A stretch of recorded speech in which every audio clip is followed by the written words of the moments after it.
Good morning. Oh, we all look so warm and cozy. Good morning. How are you? Oh, I think I'm doing pretty good. How have the calls been going the last few days? Good attendance? Oh yeah. Yeah, we missed you, so I know you guys didn't talk about that, but anyways, we did. We were like, "Where's Stephanie?" We missed Stephanie. looking around for me. Good morning, Anne. How are you? Hi, Anne. I don't believe we've met, but I'm Stephanie. You're muted, Miss Anne.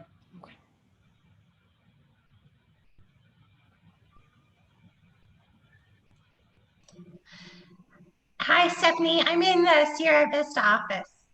Ah, okay. She's one of the greats out there in Sierra Vista. Good morning, Miss Carson. Good morning, Annette.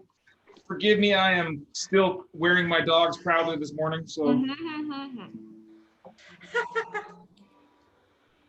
how's everyone's week going? So far, so good. I need to get a bigger lint roller, for sure.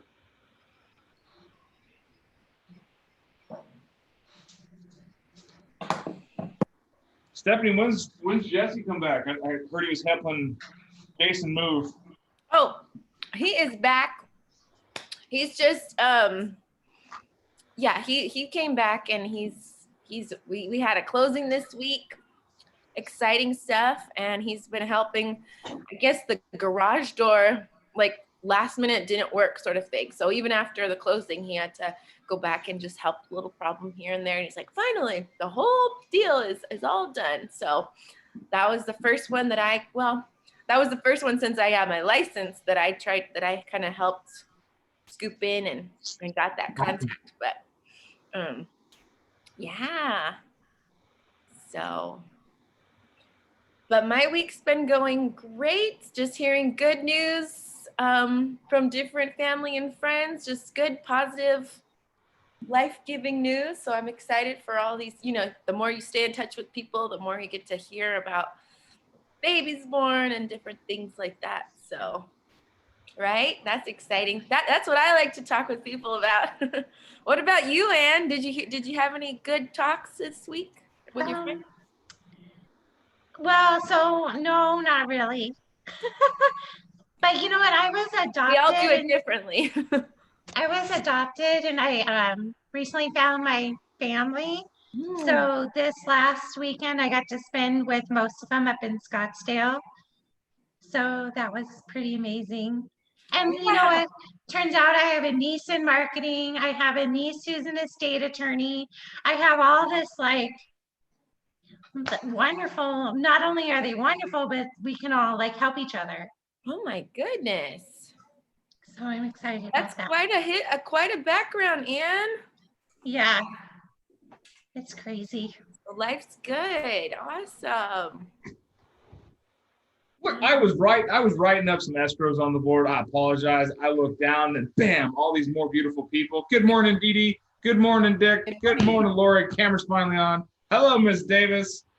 Jason, I'm sorry for your troubling day, but I know that it'll get better. So I need everyone to send as much positive vibes as you can to Jason. He found out tough news about his uncle, and he's going to be traveling today to go see him for probably the last time. So we want to share our love and give some good vibes out there for that. Tough times, but we do appreciate him still jumping on here and being part of the awesomeness. So it is Thursday. It is 8:01 in the morning on this beautiful morning. I woke up, it was 44 degrees outside, which means it is the perfect temperature to get out there, find some leads, and sell some real estate. I probably would have said the same thing. It was 110 degrees outside because there's no good reason for you not to get out there, find some leads, and sell some real estate. And this is where it starts. It starts with the mindset, figuring out what to say and how to say it. Well, we do have some good news today. Yes, we do. The GDP for the third quarter was 33.1%, never highest in all the history of the United States. But the housing market during the third quarter went up 69% nationwide. 69%. If you guys were on our if you were on our stats class on Wednesday yesterday. We talked about how we are seeing the extreme buyers market where everything is pushing it will continue to keep the housing market hot during the typical seasonal slowdown. This time of year, every year we start to see things trail off. We've got Halloween, we've got Thanksgiving, we've got Christmas, we've got everything else in between, Hanukkah, Kwanzaa, everything. It is the holiday time of year, so everything slows down. What we are seeing though is a ton of interested buyers, extremely low interest rates, and that momentum is going to carry us on well into the first quarter of next year. So like I said, it is the perfect time to get out there, find some leads, and sell some real estate. Well, you know, of course, on February 2nd is Groundhog Day. If the groundhog sees a shadow, we have 6 more great weeks of home selling. I mean, it works that way every year. So pray for the groundhog. So I thought it was that if the groundhog sees anything, we had 6 more weeks of great home selling.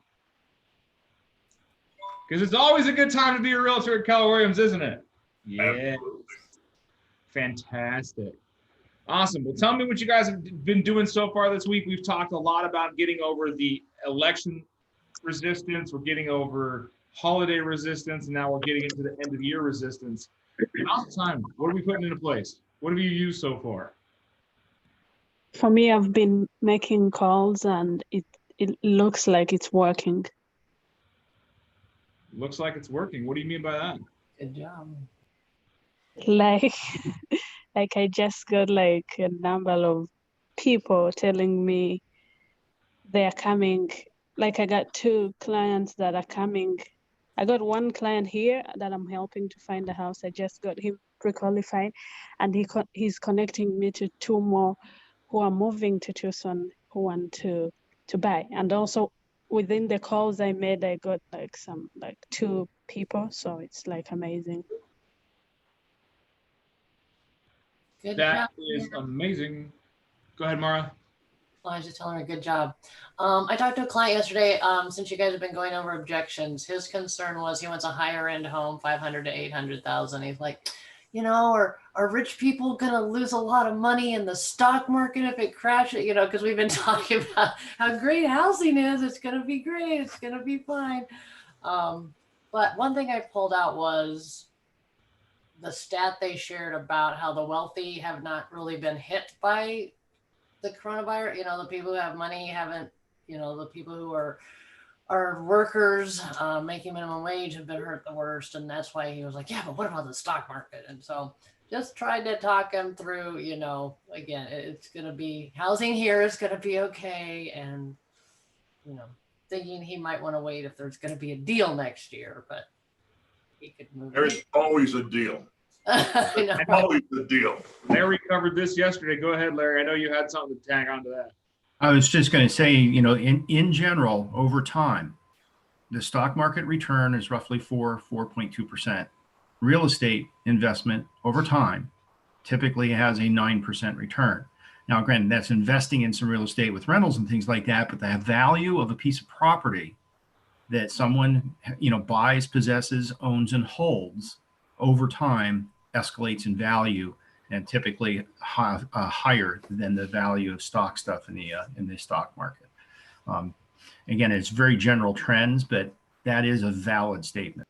And I emphasize the low interest rates, which he totally got. I'm like, hey, it's almost like free money, and you don't know how long that will last or whatever. So, well, that was actually better than what I just said. Yeah, because where interest rates are, look how much more house you're buying for how much more it's built into the payment. You know, go back and look in your history. I'm sure this person, if they have that kind of money, at some point remembers 12, 13, 14% interest rates. So, you know, hey, you know, the interest rate alone is incentive to buy something right now because the house is going to be in that loan. And especially if you can afford to go 15-year as opposed to a 30. You know, someone with that kind of money, usually you can have that conversation with them, assuming that they've got the ability to make a 15-year payment as opposed to a 30-year payment, and cut out of a house like that probably $150,000 worth of interest on a 15-year loan as opposed to a 30. So, you know, you could have to sit down. You could sit down and work out the numbers, but again, kind of general. putting on the table those kinds of figures, because this person obviously has money, they probably watched their money pretty closely over the years. It's an assumption, and a good assumption for someone at 500 and over, that they have spent some time with finance type stuff. And it's just reminding them, look at where the raw numbers are with this kind of a loan at this kind of interest rate, and you buy this kind of house, you do a 15-year versus a 30, you have an opportunity to really save money and invest in something that will likely hold its value for a long time to come. Larry, I hear you on the interest rate there. I'm just really concerned that I'm not going to be getting a good deal if I buy right now. Again, over time, real estate has always been the best place for investing. It rides the wave of up and down, just like everything else, but it's all relative. If the real estate market goes down, well, if you're trying to sell something, when you go to buy something, it is, relatively speaking, anything you go to buy is going to be reduced in price as well. So there's, the real estate game is always, kind of riding together, if you will. What if, the cost of purchase and the potential profit from sale, well, the potential profit from sale will buy you the same type of thing on the other side. I went through this. When the housing market crashed, the house that I owned in Mexico had a value of almost $300,000 at one point. I had to sell it for $110,000, but I was able to buy a $167,000 condo at the top for $73,000 when I bought it. So it's relative. So your investment in real estate is going to be relative on the other side. If the market's down, if you sell, the money that you have is going to buy you something that's also reduced in value. So, again, it's not a very clear-cut script, if you will, but it's an experience that I went through, and it's a fact. Real estate has always returned more than the stock market and other investments. This is true. Now, when Mara's client says that he was looking for a deal, am I going to get a deal next year? Probably not. The one thing I can assure you is right now in the market, we can see that you can buy a house for $100,000 more and keep the same payment as you would have last year. That in itself is a fantastic deal. Let me ask you this, Mr. Buyer. Would you rather have your money sitting there doing nothing for you? Would you like to buy the property, have an appreciation rate higher than your interest rate, and find that house you guys have been looking for? Here's the deal. You win the house, you move in, you start a new chapter in your life, and we're all happy. Really quick, can I ask another question? Because he may be tricky. He owns a business and he doesn't pay himself. He takes dividends from the company. Does anyone know a lender that can help someone like that? Call Fairway, see if they're opening up their non-QM loans. On what? QM. You could also, I can tell you this, the folks at Movement Mortgage found a small, buried on page 267 somewhere of a tax code or whatever. They were able to actually pull out of that data that they had, where my client was able to take almost $200,000 a year income off of capital gains from past something or other. It was some convoluted way to qualify them. And they actually dug in deep enough to find that no one else found. We went through 3 different lenders, and Movement Mortgage found this and was able to get the guy qualified for a $650,000 home. Movement Mortgage is a very fine company. I like it very much. Aaron Leal would be a lead there. They, like I said, they dug in and found this thing that no one else came up with. Awesome. Thank you, Ms. Mara, for bringing those up. Who else has some objections you've been handling this last week that we can throw into the mix and script around and give you guys the tools to work through it? I have one for a listing coming up, and it's kind of we don't need to move. And I'm like, but obviously you'd like to. So just anything I can add on to that would be great. Well, Samantha, I hear you say that you don't need to move. What started the conversation between you and I in the first place? Got it. Again, what's important about it in any form of question, anchoring the answer, what's important about that, what started the conversation, what was the initial causation, and then we uncover motivations. What can we do with the motivation? use that. So what is their motivation, Samantha? They want to build a new custom home in Paradise Valley on the mountains. Okay. What is that going to do for them? It seems like it's going to give them what's been a dream for a long time. Why do we work so hard, Samantha? Help people realize their dreams in real estate and home ownership, and to make lives better for them and their families. What makes our clients work so hard? To realize their own dreams and participate in realizing their own dreams for what's next for their family and their future. You feel The American dream. Yeah, the American dream, right, Dick? Do you see how you can use this to get them past that we don't need to, Mark? Yeah. Right. Yeah, you just already had half the conversation you want to have with them. Yeah. you know, Okay. Thanks, guys. I am here to help you realize your dream of building that house up on the hill. So let's explore our options on how to get there. Yeah. Let's walk them down the bunny trail. Like, seriously, walk them down. It's this simple. Hey, Samantha, I completely understand that you guys don't have the need to move. It's a desire at this point. What will building the house in Paradise Valley do for you? Right? Get the answer. Okay. Well, tell me, what does that future look like? Okay. What's it going to take to get there? Excellent. When would you like to start? No time like today. That's the thing, is you can get them, when you get somebody, I call it in the ether, and you get somebody in the ether, they're willing to make emotional movements, because logic makes us think, emotions make us act. And in that line of thought process, we peel them off the logical. Logic is, I don't need to move, right? Buyers or sellers, I don't need to move. Right. You want to. We didn't need that milkshake. We didn't need that second cookie. We didn't need that lifted diesel truck or that new shotgun, whatever. We didn't need it. We wanted it. And for some reason, the human condition is we work hard, we play hard, we work for something, we go and get it. We make ourselves feel better because it validates our actions. I don't need anything but food, clothing, and shelter. And at the basic and rawest form, what I do have, nice clothes, nice house, good food, right? It's because we want to elevate ourselves, in society. So we anchor back to a motivation, we anchor back to a dream, we anchor back to some kind of emotion so that we can get them to act on it. Not the logic of, you're right, you don't need to move. You have a nice house, you guys are fitting in it well, it's well in your payment range. We don't want to talk them off the movement. What we want to do is we want to get them excited about the things that they were already excited about. Right. We want to align ourselves with their goals. And the only way to do that is to find out what they are. Those of you who had a 10-minute coaching session with me have known that I start asking questions to find out why you're in real estate. One of the first questions I ask, tell me a little bit about yourself, and then tell me why you got in real estate. So we do the same thing as sellers, tell me a little bit about yourselves. That's fantastic, no?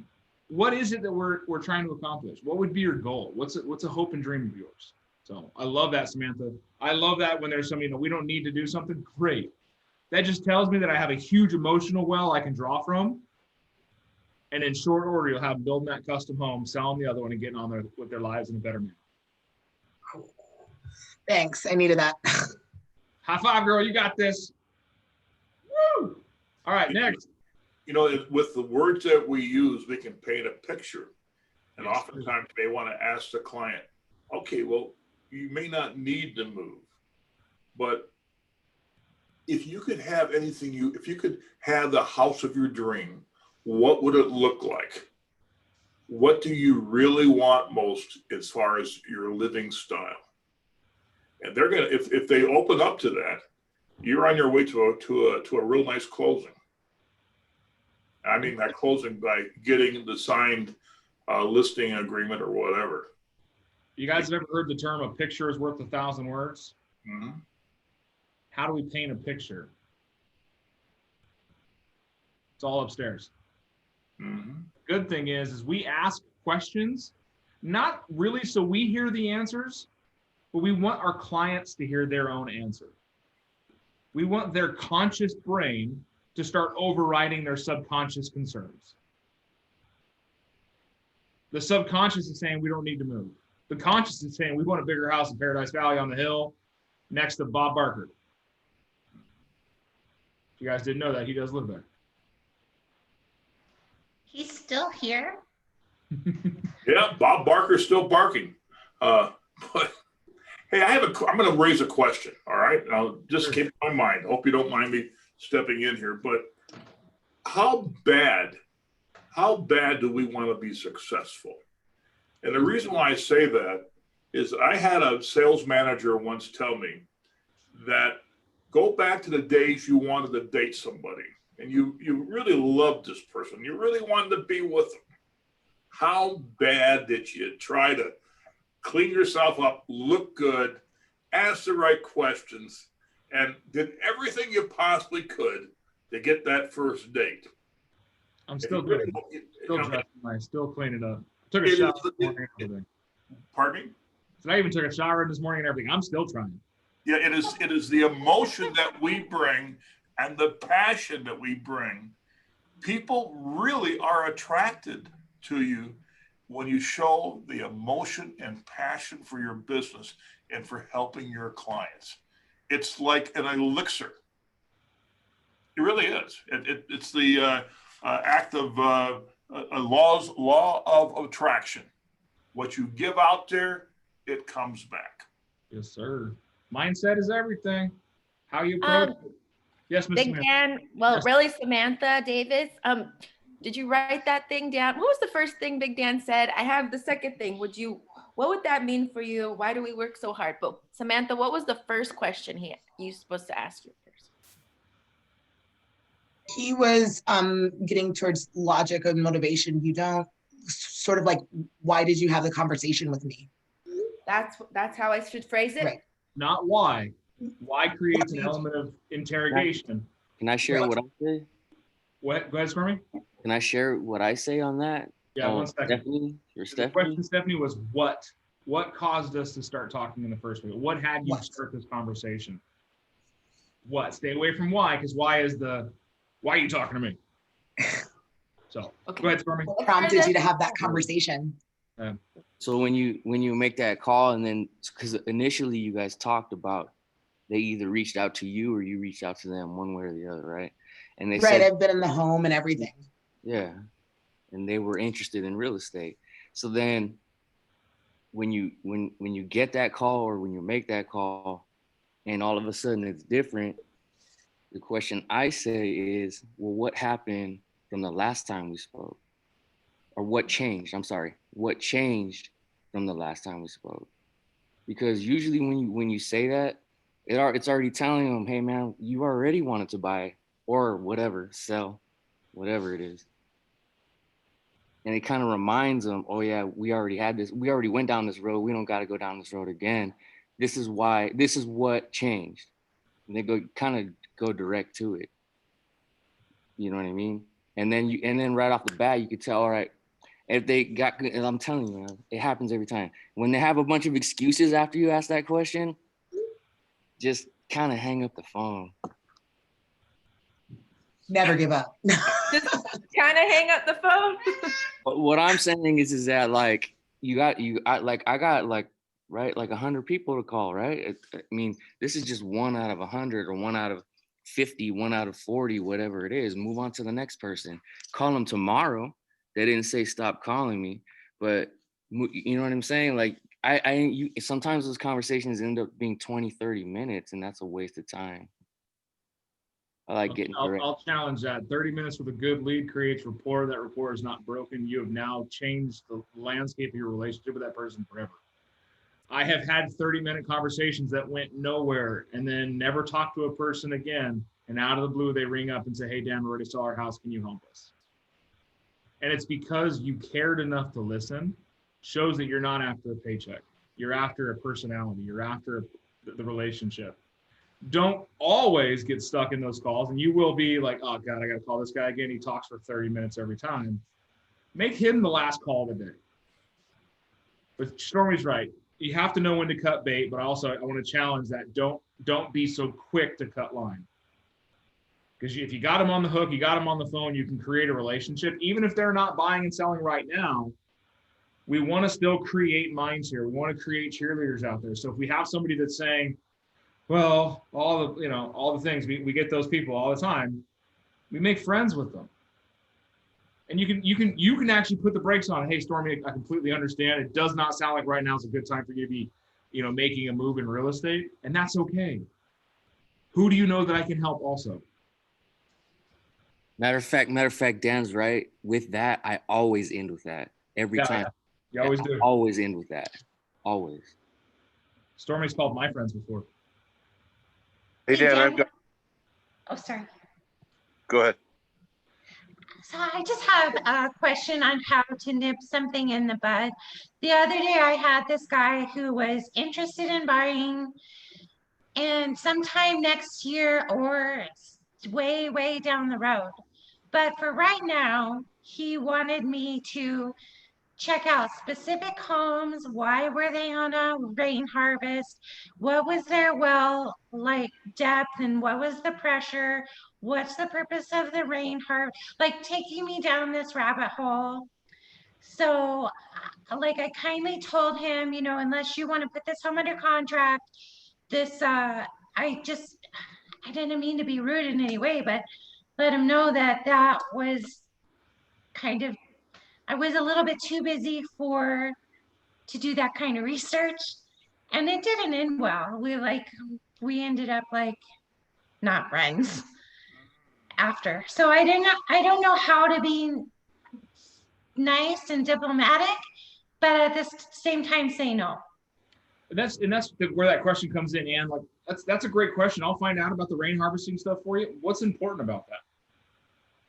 Well, it's important because I don't know that their well is going to be sufficient, and I think they're using the rain harvest because they don't have enough water in their well. That might be the point. I don't know. Is that a concern of yours for buying this house? Well, yes, definitely. But as I mentioned, that I probably won't be buying till the end of next year. But I'm a very savvy buyer, and I know that homes can be sitting on the market for this time next year. So I'd like you to do all this research and get back to me on these 3 homes. Well, that's fantastic. I will do the research when the time breaks for it, because I don't want to intrude on them. Being that you're a few months out or maybe even a year out, it may not be the best idea to do so because things do change. As you said, you're a savvy buyer. Everything changes in this market. It may be on the market for a year, but wells change, rainwaters change, everything changes. So if this house actually worked out well, would you want to buy it sooner than next year? I just couldn't. Well, what makes you say that? Because my wife doesn't retire till the end of next year. What does the retirement have to do with it? We need to sell this house to get to there. Okay, what's stopping you from doing that right now? Well, we have chickens and dogs and whatever, and we can't just move right now. Aren't you planning on taking the chickens and dogs with you? Yes, but it's hard to find a rental that will take a chicken. Okay, well, we're not trying to find a rental, we're trying to find a house, right? Yes, but how could my wife still works every day. That's okay. That's why you have me. I'm the professional to help you find the house. All you guys got to do is say yes. So I can't afford 2 mortgages. That's a good thing. We'll get your house sold and simultaneously buy the next house. You'll have it closing on the same day. So you'll hand the keys to your old house away and pick the keys up to your new one. There is no delay. There is no second mortgage. How will my wife go to work every day to San Diego from Arizona? Just the way she does now. Either remote access or flying every time. I take it your clients are in California moving here? Yes. Okay. Only they're not my clients because it did not end well. If they And still I will, wasn't at, reach out to them later and just reconnect and create rapport. But you notice how every objection you had, I answered it with a question and just bringing it back to center. but it wasn't logical. Like there was no way. And I want them to know that they can't just bug people like that and take them down nonsensical roads. But notice how when I was asking the questions to you, we completely got off the rainwater whatsoever, and I put you back on the buying track, which means if you keep pushing back on the buying and not want to buy right now, then the questions you're asking me don't matter. Okay. At any point, did you feel like I was being aggressive with you? or not No, wanting to but help. I felt like you didn't understand the meat of it because she still has to go to work every day. But we just found that out after 6 questions. We got to the meat. How's my wife going to get to work every day? Okay, so right now the timeline does not matter because your wife has to retire so that she no longer has to commute to California for work. So when that time comes to pass, I'll start getting this information for you. I would hate to flood you guys with information where it's just going to bloody up your life right now.